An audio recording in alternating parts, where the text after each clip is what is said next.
రాజమహేంద్రవరం ప్రభుత్వాసుపత్రి వద్ద ఉన్న అన్నా క్యాంటీన్ను నగరపాలక సంస్థ కమిషనర్ రాహుల్ మీనా ఈ ఉదయం ఆకస్మికంగా తనిఖీ చేశారు. ఆహార పట్టిక, టోకెన్ కౌంటర్, ఆహార పదార్థాలు వడ్డిస్తున్న స్థలం, డైనింగ్ ఏరియాతో పాటు తాగునీరు అందించే ఏర్పాట్లను పరిశీలించారు.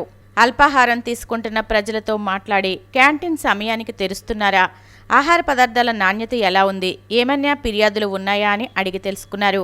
ప్రజలు తమ అభిప్రాయాలు క్యూఆర్ కోడ్ స్కాన్ చేయడం ద్వారా తెలియజేయవచ్చునన్నారు.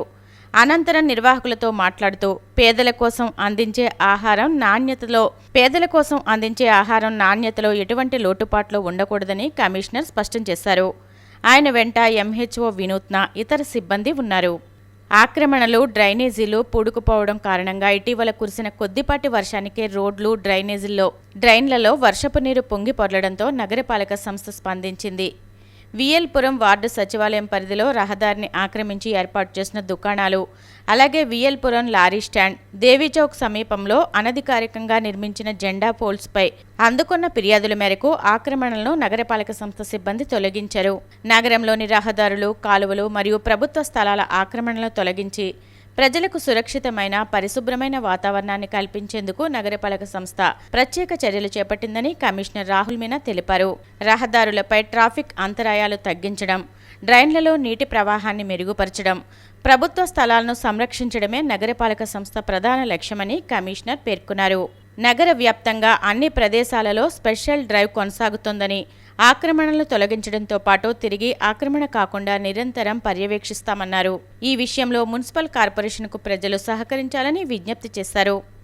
వాట్సాప్లో ప్రవేశపెట్టబోతున్న యూజర్ నేమ్ ఫీచర్పై నకిలీ గుర్తింపులు, డిజిటల్ అరెస్టు మోసాలు, ఆర్థిక మోసాలు పెరిగే అవకాశం ఉందని కేంద్ర ప్రభుత్వం ఆందోళన వ్యక్తం చేసిన ఆందోళనల నేపథ్యంలో మెటా సంస్థకు చెందిన వాట్సాప్ ఈ ఫీచర్తో గోప్యత, భద్రత, నకిలీ ఖాతాలు, మోసాలు వంటి అంశాలపై వస్తున్న సందేహాలకు ఎక్స్ వేదికగా వివరణ ఇచ్చింది. ప్రస్తుతం యూజర్ నేమ్ ఫీచర్ను అందుబాటులోకి తీసుకురాలేదని, వినియోగదారులు తమకు నచ్చిన యూజర్ నేమ్ను ముందస్తుగా రిజర్వ్ చేసుకునే అవకాశం మాత్రమే కల్పించామని స్పష్టం చేసింది. ఈ ఫీచర్ను ఏడాది చివరిలో దశల వారీగా అమలు చేస్తామని వెల్లడించింది.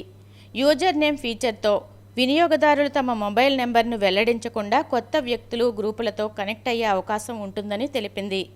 ఇప్పటికే ఉన్న యూజర్ నేమ్లు ఆయా ఖాతాదారుల కోసం రిజర్వ్ చేయబడతాయని వాట్సాప్ తెలిపింది.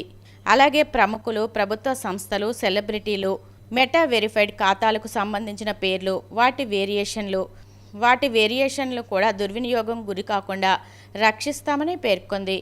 ఒకవేళ సాధారణ పేరు ఇప్పటికే మరొకరు తీసుకున్నట్లయితే ప్రత్యామ్నాయ యూజర్ నేమ్లను సూచించే జనరేటర్ను ఉపయోగించుకోవచ్చని తెలిపింది. తన యూజర్ నేమ్కు దగ్గరగా మరో వ్యక్తి పేరు సృష్టించి మోసాలకు పాల్పడితే ఎలా అనే ప్రశ్నకు వాట్సాప్ స్పందించింది. యూజర్ నేమ్లను సెర్చ్ చేసే అవకాశం ఉండదని స్పష్టం చేసింది. యూజర్ నేమ్ ఆధారంగా సందేశాలు పంపే ఫీచర్ అందుబాటులోకి వచ్చిన తర్వాత కొత్త వ్యక్తి నుంచి మెసేజ్ వస్తే అతని దేశం, ఖాతా వివరాలు, భద్రతా హెచ్చరికలు చూపిస్తామని తెలిపింది. ఇప్పటికే ఉన్న బ్లాక్ రిపోర్ట్ వంటి భద్రతా చర్యలు యథావిధిగా కొనసాగుతాయని పేర్కొంది. యూజర్ నేమ్తో పాటు యూజర్ నేమ్ కీ అనే అదనపు భద్రతా వ్యవస్థను కూడా ప్రవేశపెడుతున్నట్లు వాట్సాప్ వెల్లడించింది. దీన్ని యాక్టివేట్ చేసుకుంటే అవతలి వ్యక్తికి యూజర్ నేమ్తో పాటు కీ కూడా తెలిసి ఉండాల్సి ఉంటుంది. అవసరమైతే ఈ కీని ఎప్పుడైనా మార్చుకునే అవకాశం ఉంటుందని తెలిపింది. మరోవైపు ప్రభుత్వంతో సంప్రదింపులు పూర్తయ్యే వరకు ఈ ఫీచర్ను అమలు చేయవద్దని